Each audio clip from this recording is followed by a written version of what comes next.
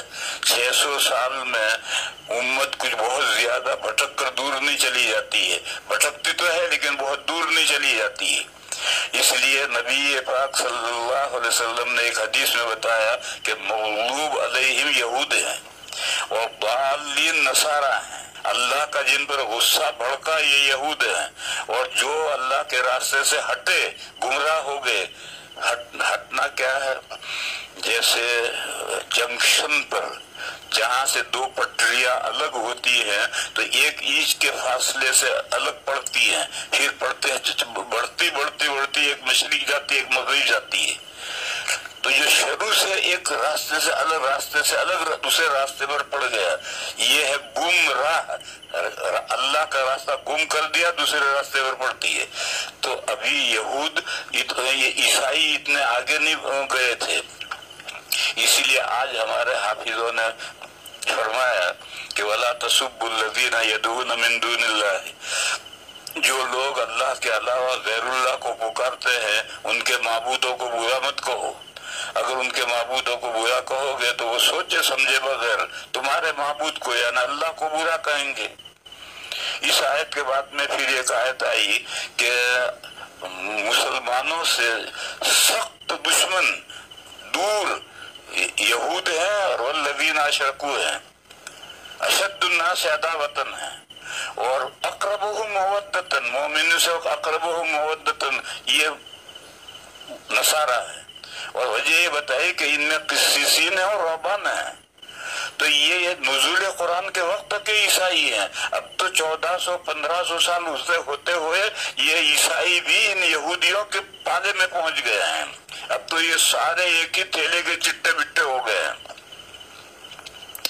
تو میں کہہ یہ رہا تھا کہ حدیث شریف میں مغضوب علیہم کی مثال سمجھنے کے لیے یہود کی بیان کی اور ضالین کی مثال نصارہ کی بیان کی۔ اس امت میں اس وقت مثال نہیں تھی، اس لیے کہ اس امت کا جو پہلا طبقہ تھا صحابہ کا وہ دودھ میں دھلا تھا، وہ ایسے گیہوں کی بوری تھی جس میں ایک کنکر نہیں تھا۔ بس اس امت میں سے کہاں سے مثال لائیں گے؟ اسی لیے سورہ جمعہ میں آگے جو احوال بگڑیں گے تو اس کی مثال دینے کے لیے یہود کی مثال آئی کہ مثل الذین حملوا التوراۃ ثم لم یحملوها، یہ مسلمانوں کی مثال دینے کے لیے یہود کی مثال دی۔ تو لیکن جب زمانہ آگے بڑھا اور 3 قرن گزر گئے، صحابہ کا، تابعین کا اور تبع تابعین کا قرن گزر گیا اور اس سے زمانہ آگے بڑھا تو پھر یہ گمراہ فرقے مسلمانوں میں بھی پیدا ہوئے۔ پھر مسلمانوں میں جو گمراہ فرقے ہیں کچھ تو ہے جو بالکل ٹوٹلی اسلام سے نکل گئے، جیسے قادیانی اسلام سے نکل گئے، خوجہ اسلام سے نکل گئے، باطنیہ اسلام سے نکل گئے، یہ تو سب مغضوب علیہم کی مثال ہیں۔ اور ایک وہ ہے کہ جو اسلام سے نکلے نہیں ہیں لیکن بہرحال اہل السنہ والجماعہ کے پاتھ پر راستے پر ہیں بھی نہیں، اس سے بھٹک گئے ہیں، دوسرے راستے پر پڑ گئے ہیں۔ ایسے بہت سے فرقے ہیں مسلمانوں میں۔ آپ اس کو بیان کریں کہ دنیا کے تمام مفتی جن فرقوں کو غیر مسلم قرار دیتے ہیں وہ مغضوب علیہم ہیں، اور دنیا کے تمام مفتی جن کے غیر مسلم ہونے پر متفق نہیں ہیں وہ ضالین کی مثال ہے۔ دوسرے الفاظ میں یوں سمجھیں کہ جن کے پیچھے نماز جائز نہیں ہے وہ مغضوب علیہم کی مثال ہے، اور جن کے پیچھے نماز نہیں پڑھنی چاہیے مگر پڑھ لی جائے تو ہو جاتی ہے وہ ضالین ہے۔ تو کہا کہ ہمیں ان سے بھی بچا اور ان سے بھی بچا، یہ جو مغضوب علیہم ہیں ان سے بھی بچا، یعنی اے اللہ ہم قادیانی نہ بن جائیں، اے اللہ ہم خوجہ نہ بن جائیں، اے اللہ ہم کرامتہ نہ بن جائیں، اے اللہ ہم باطنیہ نہ بن جائیں، اے اللہ ہم شیعہ نہ بن جائیں۔ مغضوب علیہم سے بچا اور ضالین سے بھی بچا۔ اے اللہ ہم مودودی نہ بن جائیں، اے اللہ ہم غیر مقلد نہ بن جائیں، اے اللہ ہم پجامے نہ بن جائیں، اے اللہ ہم لنگی نہ بن جائیں، یہ ہمارے فرقے ہیں، ان سے بھی ہمیں بچا۔ یہ منفی پہلو سے مشخص کیا کہ ان کا راستہ ہمیں نہیں چاہیے، اور یہ مثبت پہلو سے مشخص کیا کہ ان منعم علیہم کا راستہ ہمیں چاہیے۔ لہذا یہ اب واضح ہو گیا۔ اب پورا قرآن کریم اسی کی وضاحت ہے۔ پورا قرآن کریم جو ہے یا تو مغضوب علیہم کے احوال ہوں گے، یا ضالین کے احوال ہوں گے، یا منعم علیہم کے احوال ہوں گے، اور پھر اس کے ساتھ